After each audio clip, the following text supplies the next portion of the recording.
Hello everybody and welcome back to the channel. Today what we're going to do is we're going to compare Perl programming with C programming, and we're just going to do a very simple program to show you. And this is the Hello World program. So first of all, what we're going to do is we're going to start off in Perl, and I'm going to do this by using a subroutine. So I'm going to say sub hello world.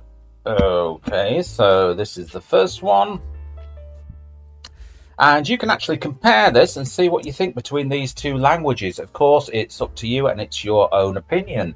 For me, I kind of think I lean towards the Perl because I think it's a lot easier. So basically, all you do here in the Perl is print hello world.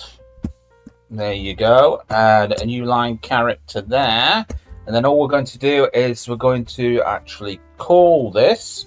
So that's simply hello world here, and we'll simply just save it and we'll call the program. And there you go, hello world. Okay, let's have a look at C. So in C, what you've got to do is you've got to include the stdio.h here. So you've got to add that on first, or else the program won't run. And then I'm going to type in int main, and like this is what we do. Let me just make that a little bit bigger for you. Okay, I think that's all right. Let me just expand that a little bit on the screen. There we go. Okay, so what we do here, I'm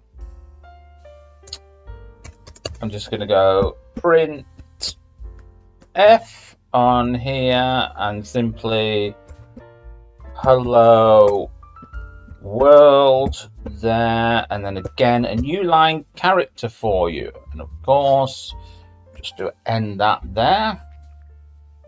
Right, what we're going to do now, I'm just going to expand this and I'm just going to run the program. Okay, there we go. Oh dear, I forgot to put something else in. That's all right. Okay, but I have to return a value of 0 here. Oops, I kind of forgot about that. Sorry about that. But it works without in this particular case. So let's run it again. And there we go. So there you got your hello world. So what are your thoughts on this? Would you prefer Perl or C, and why? Anyway, that's just about it for this short video. Thank you very much for watching. And remember, if you're not already subscribed to the channel, make sure you hit the subscription button below. Give it a thumbs up, drop me a comment, and I'll catch you in another video. Bye.